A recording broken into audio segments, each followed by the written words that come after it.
Magandang gabi po, Luzon, Visayas at Mindanao.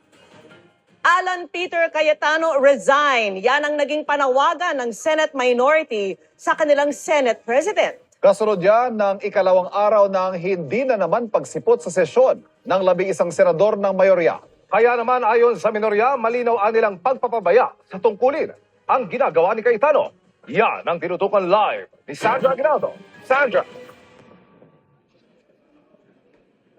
Vicky, Ivan, Emil, sa ikalawa nga pong pagkakataon ay hindi naman nagkaroon ng sesyon dito sa Senado dahil hindi nga po nakarating ang majority senators. Paliwanag naman po ni Senate President Alan Peter Cayetano, bahagi ito ng kanilang strategy para umano matuloy yung hearing ng Blue Ribbon Committee kaugnay sa flood control projects.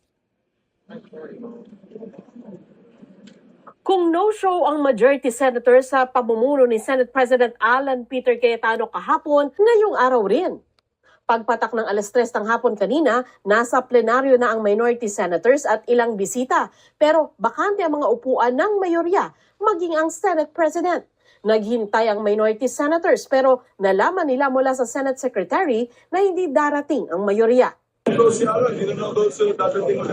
Kasasabi lang ni Zubiri nito nang mag-Facebook Live naman si Cayetano. Ipinaliwanag niya kung bakit wala ang 11 majority senators sa sesyon. Anya, paraan ito para hindi maapektuhan ang trabaho ng mga komite ng Senado, partikular ang Blue Ribbon Committee na nakatakdang magsagawa ng pagdinig sa flood control mess sa Huwebes. May kasamang mga protesta yon, protest against a puppet Senate na gusto nila.